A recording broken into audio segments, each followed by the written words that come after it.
देखिए, जो व्यक्ति हिमाचल प्रदेश में जिला परिषद का अध्यक्ष बनने का पहला खाता खोल सकता है, तो मुझे लगता है उसके लिए एमएलए बनना तो कोई बड़ी बात नहीं थी। लेकिन दुर्भाग्य ये रहा कि हमारे जो हायर लोग हैं उन्होंने शायद धरातल पर हम लोगों के ऊपर, हम जैसे छोटे कार्यकर्ताओं के ऊपर नजर नहीं पड़ी होगी, इसलिए हम जो चले हुए हैं। एमएलए बन सकते हैं आपके नहीं, क्यों नहीं। जब मैंने आपको कहा कि मैं बड़ी छोटी उम्र में जिला परिषद का अध्यक्ष बन सकता हूं, मैं ब्लॉक समिति का अध्यक्ष बन सकता हूं, बताऊं कि जब हम ब्लॉक समिति का चुनाव हो रहा था तो हमारी चेयरपर्सन जो थी वो एक वोट में हार गई, और मैं उपाध्यक्ष का चुनाव लड़ रहा था, रिजर्व सीट थी, मैं एक वोट में जीत गया, तो मैं क्यों नहीं एमएलए बन सकता हूं। और जब चेयरमैन जिला परिषद बनना था, बेटा जी मैं डंके की चोट पे कहता हूं, जब मेरा जिला परिषद अध्यक्ष का चुनाव है तो भारतीय जनता पार्टी के जिला चंबा में 18 में से 5 मेंबर थे, इतिहास गवाह है, मैंने 5 के 13 किए। जब 5 के 13 किए, अनपोज अध्यक्ष में जिला परिषद का बन के बाहर आया और पार्टी का मान सम्मान रखा, तो मैं क्यों नहीं एमएलए बन सकता। 68 के 68 में कोई नहीं कह सकता मेरी टिकट पक्की है। आप भी मानते हैं कि चंबा की टिकट भी पवन एयर की पक्की नहीं है? नहीं, देखिए मैंने जब 68 बता दिया आपको, जिसमें सभी लोग आते हैं, 68 में कोई नहीं कह सकता कि मेरी टिकट पक्की है। पता नहीं संगठन हमारे सर्वे चल रहे हैं, क्या कर रहे हैं क्या नहीं कर रहे हैं। आदरणीय नड्डा जी हिमाचल प्रदेश का नेतृत्व संभालेंगे इस चुनाव की दृष्टि से, आदरणीय अनुराग ठाकुर जी का नेतृत्व संभालेंगे,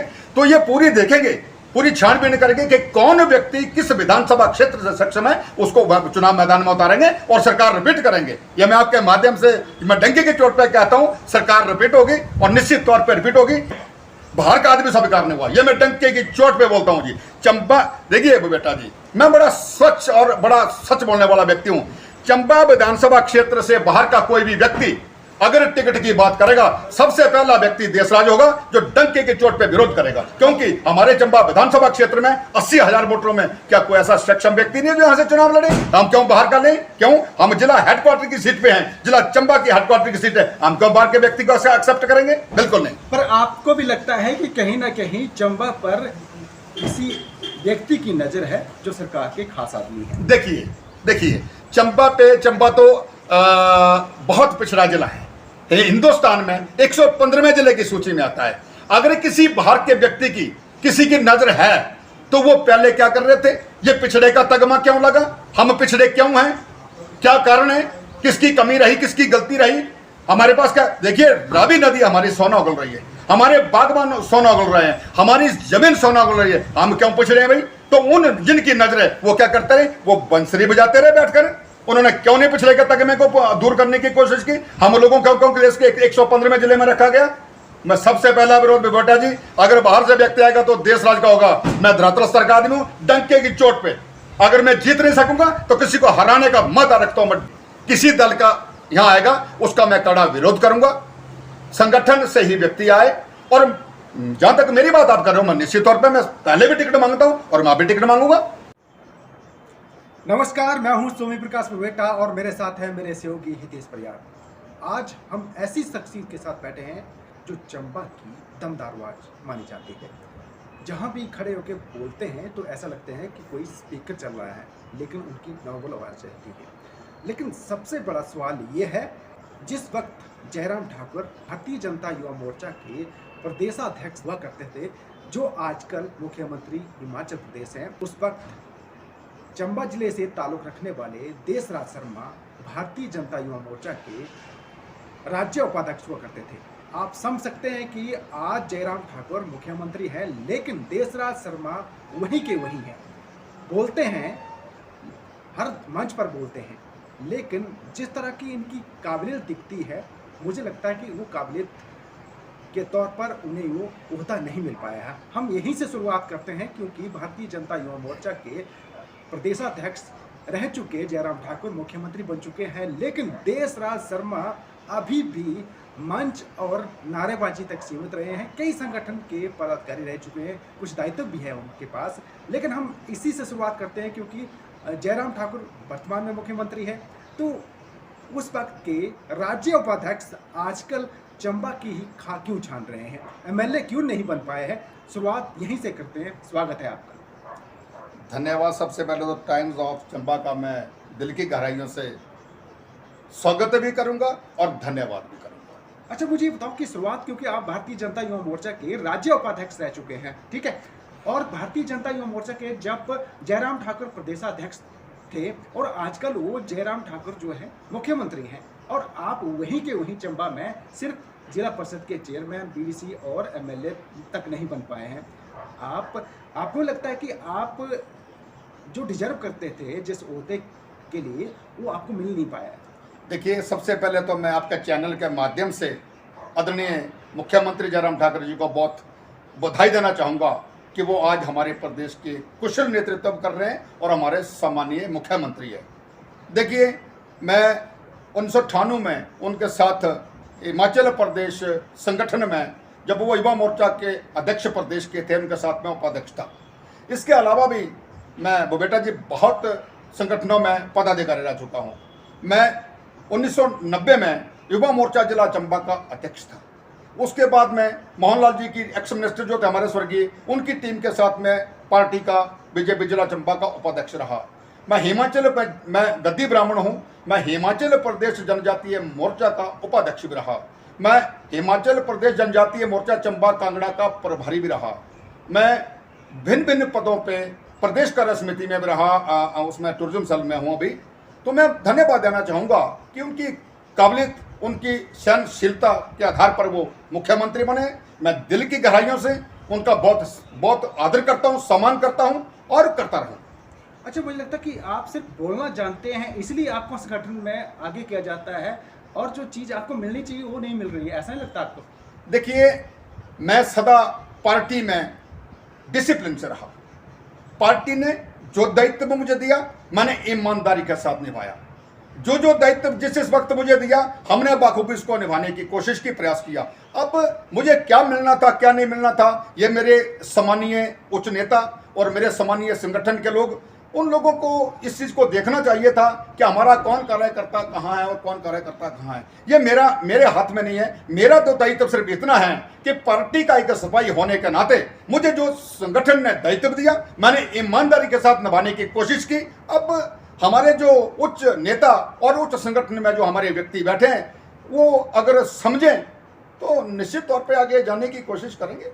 आप धूमल सरकार के समय में संगठन के बड़े दायित्व पर रह चुके हैं, ठीक है। उसके बाद कई नेता आए, यहाँ तक कि बीके चौहान आए, आईएएस ऑफिसर थे ना वो, ठीक है, और वो पैराशूटी आए और चंबा से इलेक्शन लड़के एमएलए रहे 2 बार। सियासी एक्सपेरिमेंट के तौर पर चंबा जिला याद रखा जाता है और चंबा में तो एक्सपेरिमेंट होते रहे हैं।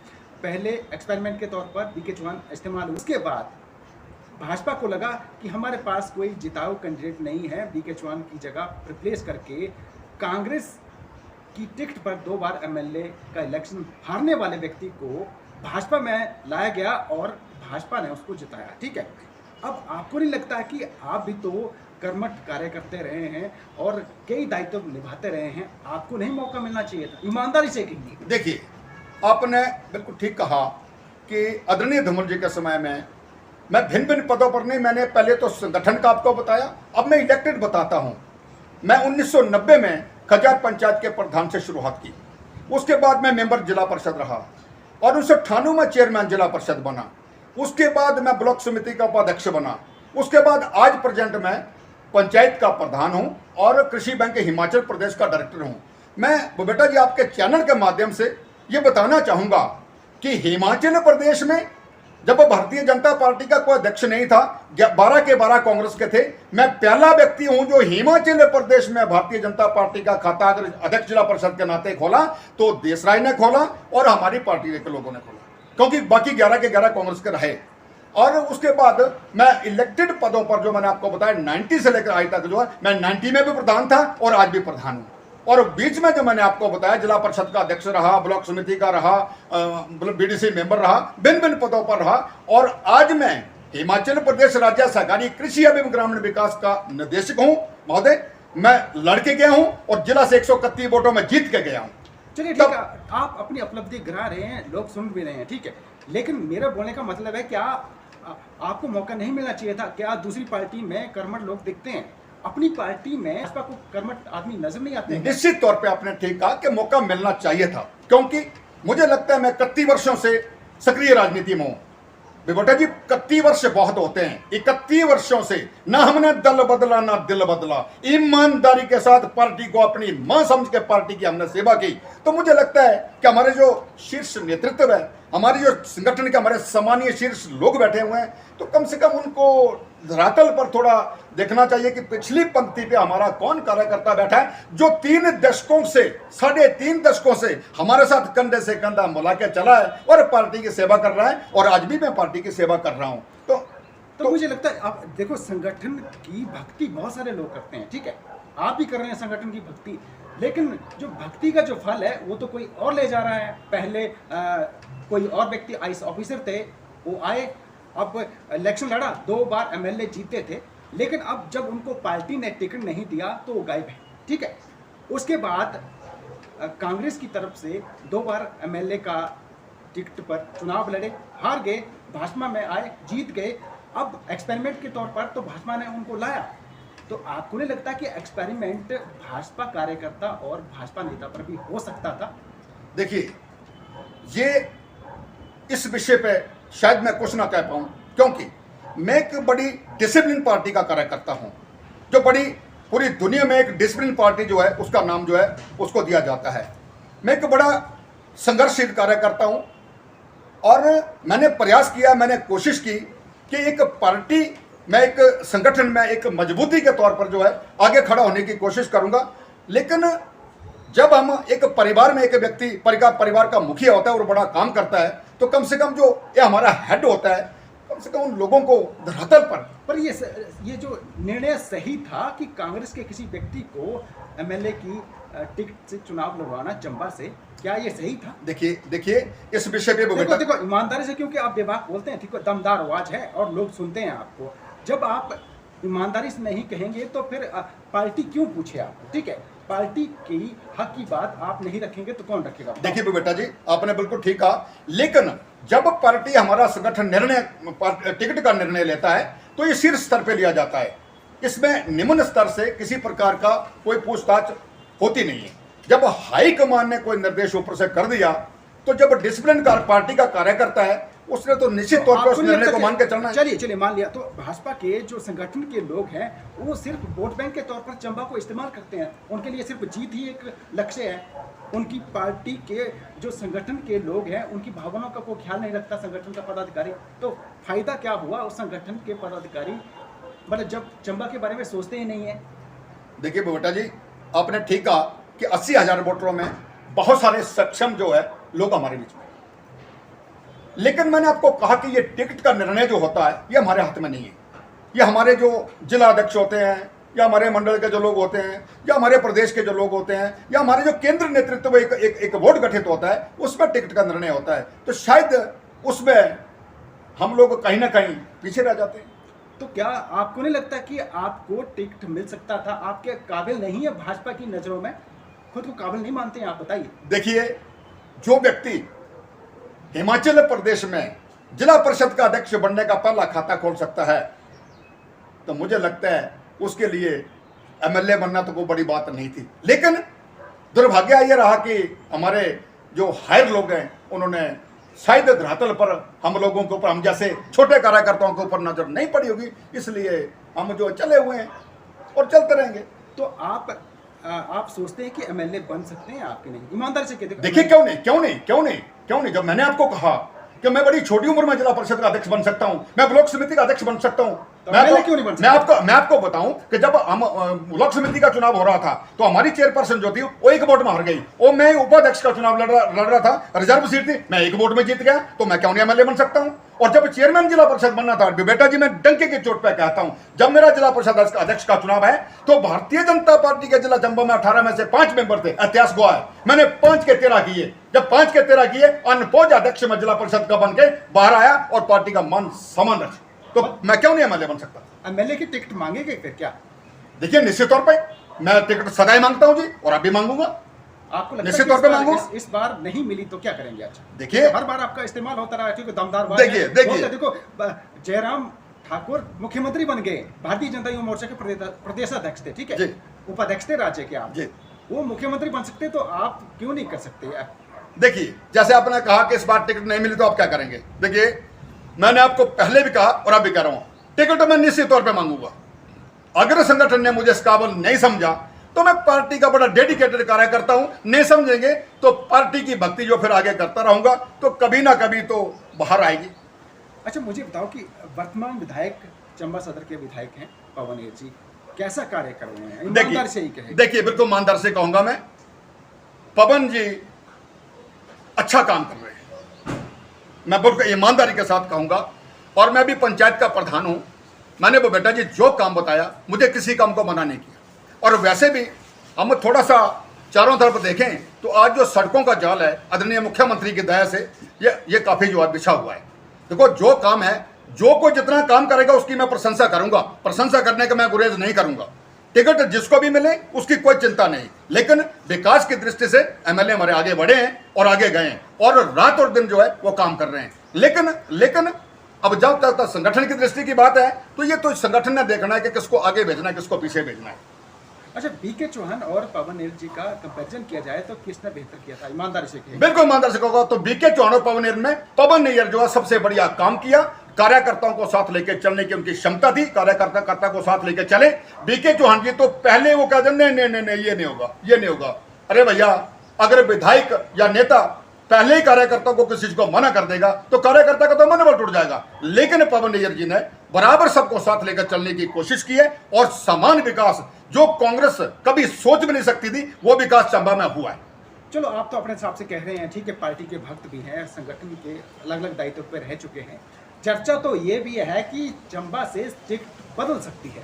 देखिए, आप पॉलिटिशियन आदमी हैं, चर्चा आपने भी सुनी होगी, ईमानदारी से कहिए, आपने ये चर्चा सुनी है कि नहीं?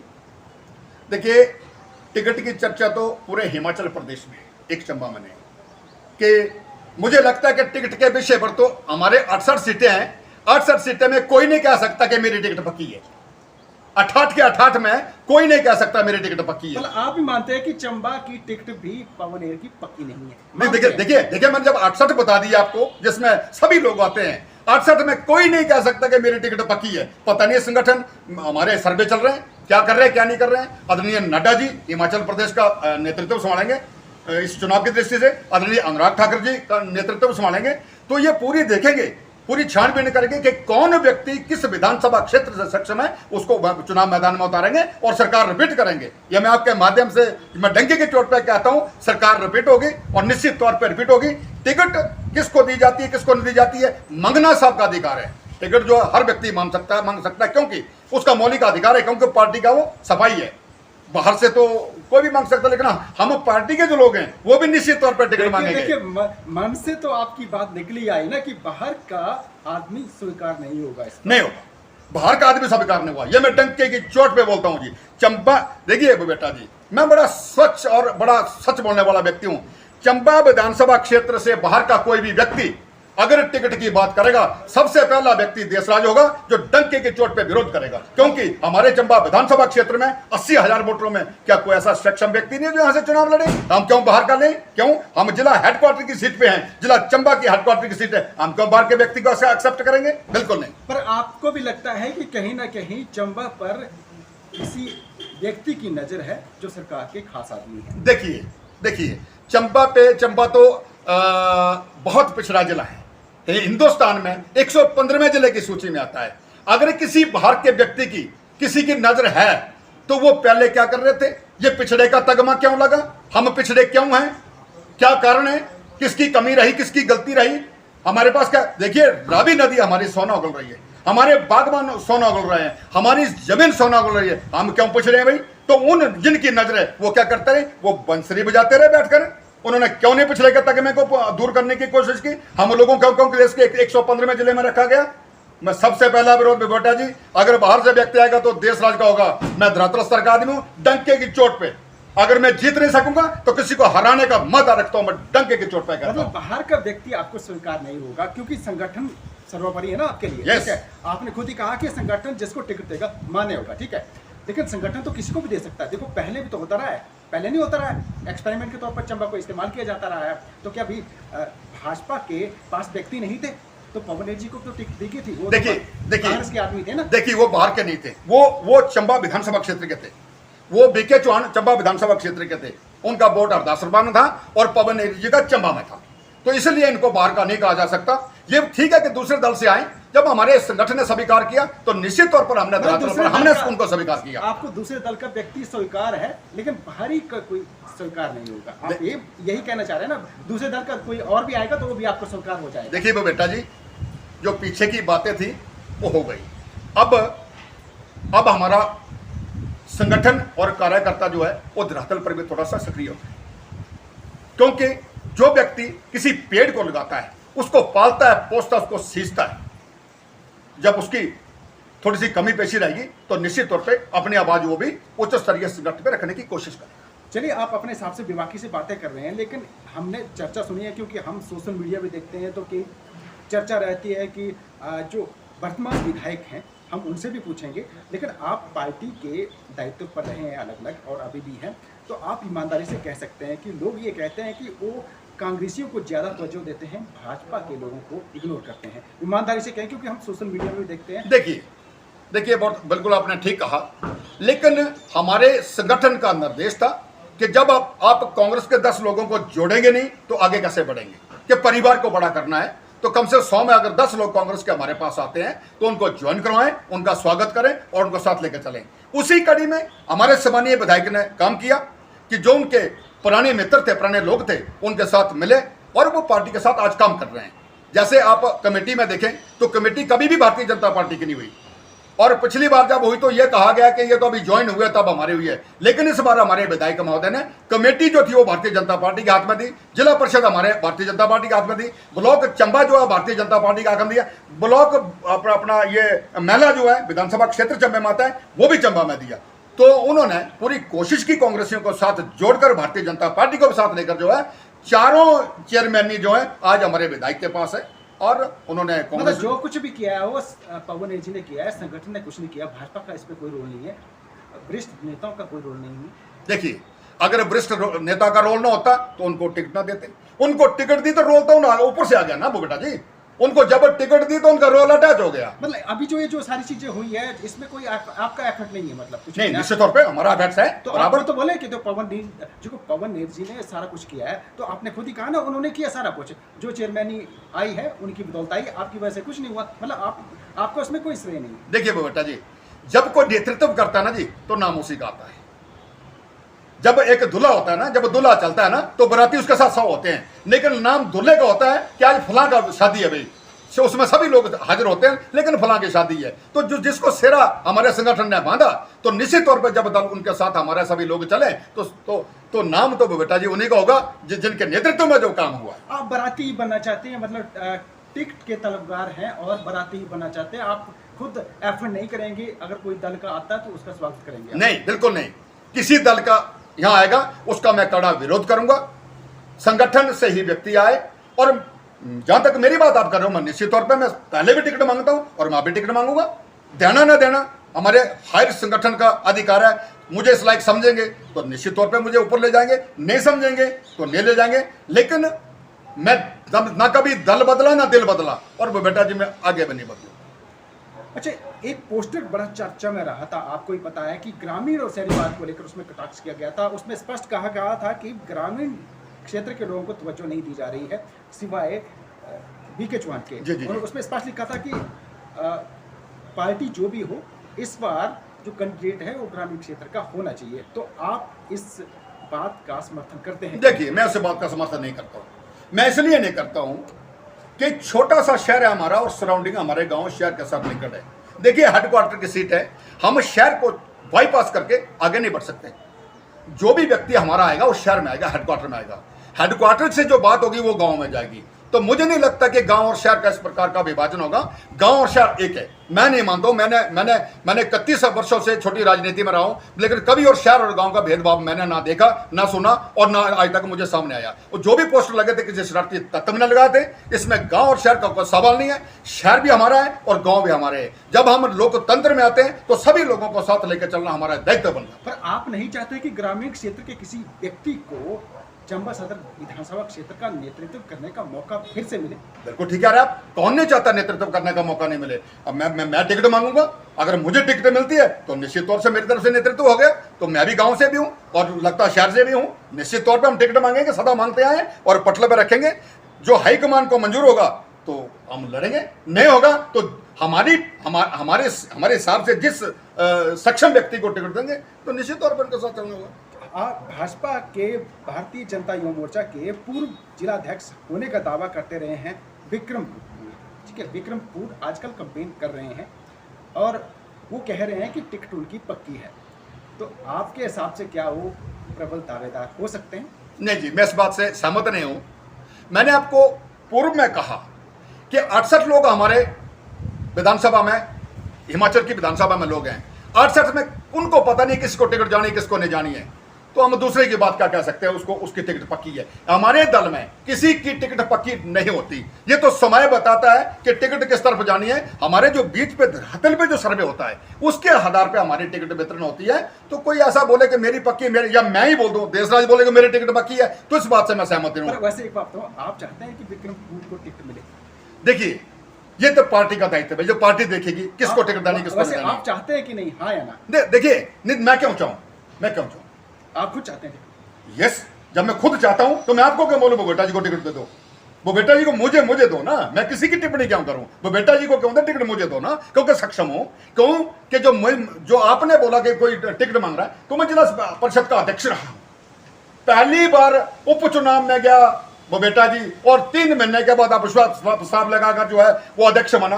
5 बीजेपी के सदस्य 18 में थे, 5 के 13 करना, आज तक कोई भी व्यक्ति बता दे आज 10 अंदर जाते तो कहते हमारे 9 रह गए, हमारे 8 रह गए, और मैंने 5 के 13 किए और 13 करने के बाद अनपौज अध्यक्ष बन के बाहर निकला और भारतीय जनता पार्टी का परचम हिमाचल प्रदेश में ला रहा है। और जो पहला खाता हिमाचल प्रदेश में अध्यक्ष जिला परिषद का था वो देशराज ने खोला। तो मैं पहले हूं। चलिए, आप बड़े बड़े दायित्व पर रहे हैं और बोलना अच्छा आता है, आपको दमदार आवाज है, लेकिन हम ये चाहते हैं कि आप इस दमदार आवाज का सही इस्तेमाल खुद कर पाएं, क्योंकि मुझे लगता है कि जब तक आप खुद नहीं चाहेंगे तब तक कुछ नहीं हो सकता है। मुझे ये बताओ, ठीक है, भाजपा कांग्रेस और आप भी अब आ रही है, तो आपको वर्चस्व दिख रहा है? नहीं, बिल्कुल जीरो। देखिए, हिमाचल प्रदेश में 2 ही पार्टी है, बीजेपी और कांग्रेस। आपने देखा होगा, आपके जो प्रदेशाध्यक्ष हैं, इनके जो मीडिया प्रभारी हैं, उन्ना के जो अध्यक्ष हैं, वो केंद्र में आदरणीय नड्डा जी के नेतृत्व में ज्वाइन कर गए भारतीय जनता पार्टी। तो इनकी तो लड़ने से पहले एमिटी विलीत होगी, तो ये कहां हिमाचल प्रदेश में आएंगे भाई? हिमाचल प्रदेश में भारतीय जनता पार्टी और कांग्रेस 2 हैं, लेकिन कांग्रेस से भी हमारे आगे टिक नहीं पाएगी, क्योंकि भारतीय जनता पार्टी दुनिया की सबसे बड़ी पार्टी है और निश्चित तौर पर इस बार जो है इतिहास रचाएगी और भारतीय जनता पार्टी सरकार रिपीट करेगी। आप कह रहे हैं ना कि इतिहास रचेगी भाजपा, लेकिन भाजपा में टिकट के तो काफी प्रबल दावेदार हैं। आप हैं, विक्रमपुर है, संगठन के 3-4 और लोग हैं, और आप कहते हैं कि भाजपा रिपीट करेगी, सरकार बनाएगी। तो आपको लगता है कि इस आलम में ऐसा हो पाएगा? हो पाएगा वो बेटा जी, इसलिए हो पाएगा कि हमारा संगठन का मूल मंत्र है कि टिकट मांगना सबका अधिकार है, लेकिन टिकट जब जिसको दी गई तो संगठन की सीधी डायरेक्शन होती है कि तमाम कार्यकर्ता भारतीय जनता पार्टी का उस व्यक्ति के साथ चलेगा जिस व्यक्ति को संगठन टिकट देगा, तो निश्चित तौर पर रिपीट होगी, क्यों नहीं रिपीट होगी। और इस बार हमारा सामान्य संगठन जो है पूरा सर्वे करने के उपरांत पूरा नाप तोल करके टिकट देगा कि कौन व्यक्ति किस विधानसभा से जीत सकता है, उसको टिकट जाएगी, कितनी टिकटें बदली जाएगी, कितनी नहीं बदले उनके अधिकार क्षेत्र में। लेकिन मैं फिर स्पष्ट करता हूं कि 68 के 68 को किसी को पता नहीं कि मेरी टिकट पक्की है। अच्छा, आरएसएस एक काफी अहम रोल रहता है भाजपा में, ठीक है। इस बार ये भी कह रहे हैं कि इस बार आरएसएस से कोई टिकट ले सकता है चंबा से। आप चाहेंगे कि आरएसएस के किसी व्यक्ति को टिकट मिले चंबा से? देखिए, संगठन अगर किसी संगठित लोगों को तय कर देता है तो निश्चित तौर पर हमें लोगों का साथ चलना पड़ेगा, निश्चित तौर पर। आप चाहते हैं कि आरएसएस के किसी व्यक्ति को इस बार टिकट मिले? नहीं, मैं नहीं चाहता टिकट मिले। मैं ये कह रहा हूं टिकट तो उस व्यक्ति को मिले जो सही काम कर रहा है। टिकट उस व्यक्ति को मिले, चाहे आरएसएस हो, चाहे भारतीय जनता पार्टी हो, चाहे बजरंग दल हो, चाहे हमारा संघ हो, हम एक ही परिवार है। हमारा मूल मंत्र एक ही है, क्योंकि राष्ट्र हित की पार्टी है, देश हित की पार्टी है, इसलिए सारा मूल मंत्र एक ही है। मैं ये व्यक्तिगत नहीं मैं बोलूंगा कि संघ के व्यक्ति को मिले या आरएसएस के व्यक्ति को मिले, हमारे सक्षम व्यक्ति को टिकट मिलेगी तो निश्चित तौर पे जो है हमारी विधानसभा चंबा जीतेगी। चलिए, आपके हिसाब से चंबा सदर के विधायक पवनेर सक्षम है क्या? निश्चित तौर पे अच्छा काम करे तो मैं तो सक्षम बोलूंगा। तो आप चाहते हैं कि उनको दोबारा टिकट मिले? बिल्कुल मिले, क्यों ना मिले। एक बार जब वो विधायक बने हैं तो उनको सारा पता लगा है कि कौन अपना है कौन बगाना है, तो अब काम करने का उनको थोड़ा आइडिया हो गया है, सरकार में भी संगठन में भी। तो निश्चित तौर पर जब दूसरी बार टिकट मिलेगी तो और ज्यादा काम खींचेंगे, और ज्यादा काम करेंगे, और कार्यकर्ता को प्रमोट करेंगे। देखिए, जैसे हमारे पंचायती राज में है, मैं अभी खजार का प्रधान हूं, हो सकता है अगले 5 साल बाद रिजर्व हो जाए तो मेरा मनोबल वहीं टूट जाएगा कि मैंने इतनी मेहनत क्यों की, क्योंकि 1 साल में कम से कम मैं 2 करोड़ का काम पंचायत में कर चुका हूं। तो फिर मेरा मनोबल निश्चित तौर पर टूटेगा जब रिजर्व हो जाएगी। तो इसमें जब कंटिन्यू आदमी चलता है तो निश्चित तौर पे उसको काम का भी पता चलता है और लोगों का भी पता चलता है और सरकार से जो स्कीम है उसको लेने का भी उनको पता चलता है। तो निश्चित तौर पे जो है वो हमारी विधानसभा आप चाहते हैं कि पवनेर जी को टिकट मिले और आप चाहते हैं कि देशराज शर्मा को भी टिकट मिले, तो ऐसे कैसे संभव होगा? देखिए देशराज शर्मा तो टिकट मांगेगा, पवन जी भी टिकट मांगेंगे। अब ये तो संगठन को तय करना है कि टिकट पवनेर जी को देनी है या देशराज जी को देनी है। लेकिन देखो, मैं व्यक्तिगत तौर पर किसी की टिप्पणी करना नहीं चाहता और मैं ना मेरे संस्कार में यह है। बड़ी सीधी सी बात है, अगर पवनेर जी को टिकट मिलती है, डंके के चोट पर देशराज के साथ खड़ा है और देशराज को मिलेगी तो मैं उनसे निवेदन करूंगा कि आप मेरे साथ खड़े हो। जिला भाजपा के अध्यक्ष जसवीर नागपाल कैसा कार्य कर रहे हैं चंबा में? देखिए, नागपाल जी एक संगठन के व्यक्ति हैं, बड़े जुझारू हैं और संगठन के लिए वो पूरा समय देते हैं। जितना उनको दायित्व दिया है वो बड़ा बाखूबी निभा रहे हैं। इसलिए देखो, हमारे संगठन का व्यक्ति वही बाखूबी निभा सकता है जो थोड़ा सा समय दे सकता है, तो वो समय पूरा दे रहे हैं। बिल्कुल शहर के हेडक्वार्टर में है, शहर में है, जो भी हमारा नेता यहाँ पहुँचता है तुरंत वो यहाँ पहुँचते हैं और मेरे हिसाब से तो अच्छा काम करते हैं। अच्छा, यहाँ पर चूंकि हर समुदाय के लोग रहते हैं, चर्चा ये भी रहती है कि पाराचनार बिरादरी से कोई एमएलए हो सकता है या टिकट मांग सकता है या टिकट मिल सकती है। क्या आप इस बात का समर्थन करते हैं? बिल्कुल करते, क्यों नहीं करते हैं? उनका मौलिक अधिकार है, वो टिकट मांगे, उनको मिलेगी तो निश्चित तौर पे संगठन अगर उनको देता है तो उनका भी मौलिक अधिकार है। बहुत बहुत धन्यवाद। तो ये थे देशराज शर्मा, इन्होंने बड़ी बेबाकी से सारी चीज़ें रखी हैं और दमदार आवाज़ में ये कह रहे हैं। उम्मीद है ये हर मंच पर ऐसे ही दमदार अपनी बातें रखते रहेंगे।